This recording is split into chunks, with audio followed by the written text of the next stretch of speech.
Hello friends, welcome to shades of Bollywood.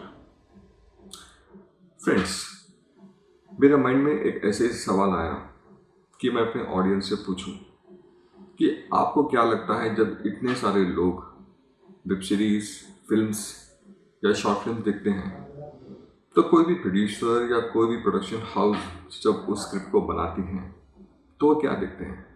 क्या वो कहानी देखते हैं, या वो राइटिंग देखते हैं, या एक्टर देखते हैं जिनमें वो काम करने वाले हैं, या फिर डायरेक्टर देखते हैं? ऑफ कोर्स ये सारे इम्पोर्टेंट हैं, लेकिन सबसे पहले इम्पोर्टेंट है कहानी, जो उनके पास फर्स्ट स्टेप पे आती है। एज ए प्रोड्यूसर माइसेल्फ ये आपको बाद में दावे से कह सकता हूँ कि कोई भी प्रोडक्शन हाउस के पास या कोई भी प्रोड्यूसर इंडिपेंडेंट के पास जब कोई भी स्क्रिप्ट आती है तो उसके लिए मायने रखता है कि वो स्क्रिप्ट कितनी नई है, कितनी डिफरेंट है, आउट ऑफ द बॉक्स है, और वो चाहे रियल लाइफ बेस्ड पे हो या फिक्शनल हो या कोई भी जॉनर की हो, बट उसके लिए मायने रखता है कि वो स्क्रिप्ट में कितना दम है, हाउ डिफरेंट इट इज। तभी कोई भी प्रोडक्शन हाउस या प्रोड्यूसर उस पर अपना पैसा लगाने को तैयार होता है। क्योंकि अगर आपके पास स्क्रिप्ट नहीं है तो समझ लीजिए कि you do not have a production to start with. अगर आपके पास कहानी रेडी नहीं है तो डायरेक्टर कुछ नहीं कर पाएगा, नहीं एक्टर्स कुछ कर पाएंगे। The first step, the first pillar of Bollywood, which our channel name is Shades of Bollywood, उसका सबसे बड़ा स्तंभ या पिलर आप कह सकते हैं इज राइटिंग। अच्छा, आप मुझे बताइए, जब आप कोई भी शॉर्ट फिल्म, वेब सीरीज या फीचर फिल्म देखते हैं, कितने दर्शकों को उस फिल्म के राइटर्स याद रहते हैं? ऑफकोर्स प्रोडक्शन हाउस तो याद रहता होगा क्योंकि वहीं से उनको फिल्म आई है, और डायरेक्टर भी याद रहते होंगे उनके नाम क्योंकि उन्होंने उसको बनाया है। बट कितने लोगों को राइटर्स का नाम याद रहता है?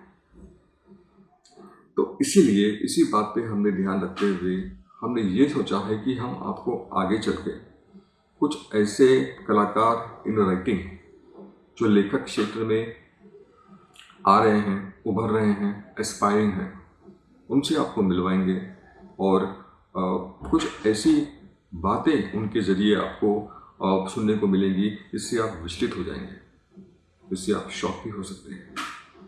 क्योंकि राइटर्स की कहानी, उन्हीं की ज़ुबानी बहुत ही मायने रखती है, because they are the first pillar of Bollywood which is coming on Shades of Bollywood. इसी विषय पे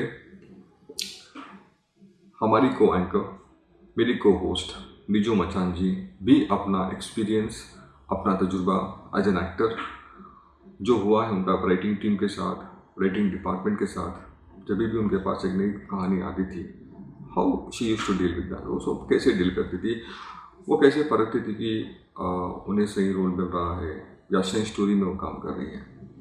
तो उनके भी ज़बानी हम राइटिंग के बारे में हम कुछ सुन लेते हैं। ठीक है, ओवर टू यू निजू मचान जी। Thank you. रिश्ते में तो हम तुम्हारे बाप होते हैं, नाम है शहंशाह। या फिर तकलीफ तो इस बात की है श्रीमंत कि आप हमसे हमारी जिंदगी मांगते, हम आपको खुशी खुशी दे देते, लेकिन आपने तो हमसे हमारा गुरूर ही छीन लिया। वाओ, प्रियंका चोपड़ा। आप लोगों को क्या लग रहा है कि मैं पागल हो गई हूँ? नहीं नहीं, माना कि कोविड-19 ने हम लोगों की हालत खराब करके रखी है, लेकिन इसका मतलब ये नहीं है कि मेरा दिमाग हिल गया है। मैं एकदम ठीक हूँ। Hello everyone, this is Neeju Machan and welcome to our channel Shades of Bollywood.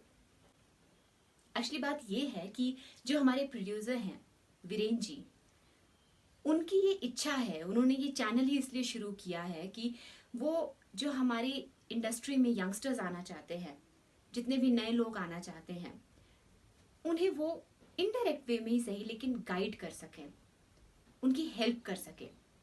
मैं तो यही मानूंगी, क्योंकि उन्होंने मुझे कहा था कि मुझे ऐसे प्रोजेक्ट्स करने हैं जिसमें जितने भी आने वाले लोग जो हमारी इंडस्ट्री में आना चाहते हैं उन्हें इस इंडस्ट्री के बारे में सब कुछ पता हो। तो सब कुछ में ऐसे मैं 4 पिलर तो नहीं कहूंगी, ऐसे बहुत सारे पिलर्स हैं।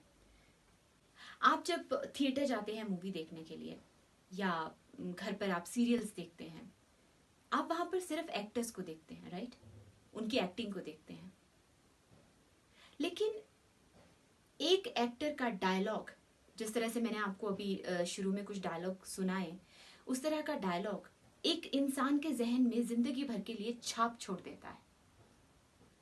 अब जैसे मैंने आपको अमिताभ बच्चन जी और प्रियंका चोपड़ा का जो डायलॉग सुनाया, आपको डायलॉग सुनते ही एकदम से ध्यान आ गया होगा कि हाँ, ये अमिताभ जी का डायलॉग है या ये प्रियंका चोपड़ा का डायलॉग है, राइट?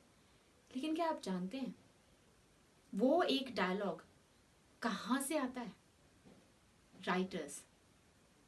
जी हाँ, ऐसी बहुत सारी मूवीज हैं जो हमें मोटिवेट करती हैं, हमें इंस्पायर करती है, या फिर हम हमेशा ऐसी बहुत सारी एवरग्रीन मूवी रहती है, हम सबकी कोई ना कोई फेवरेट मूवी होती है जो हम देखना पसंद करते हैं।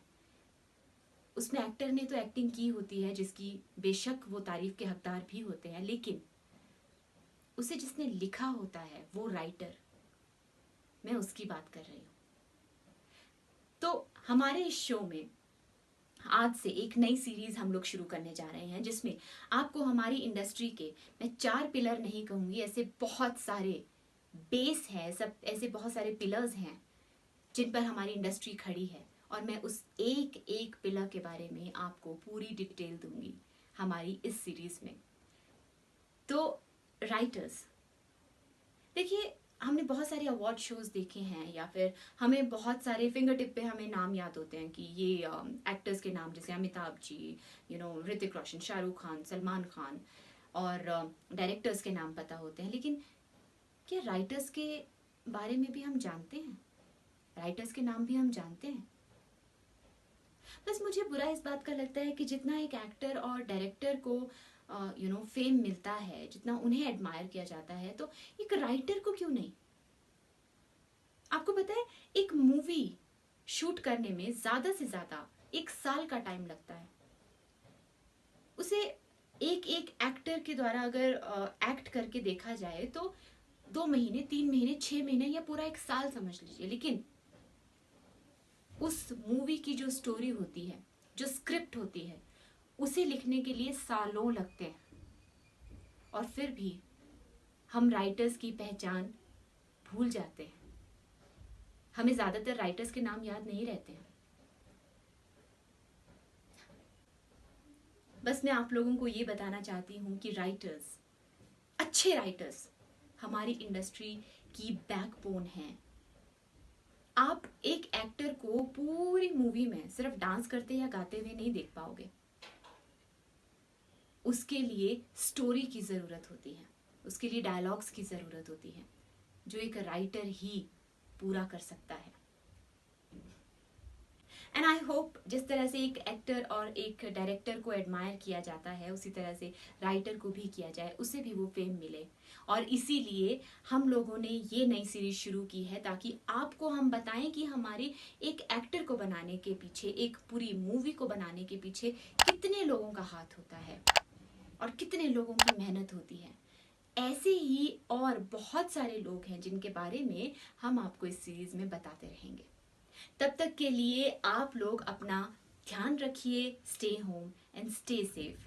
Bye bye and take care.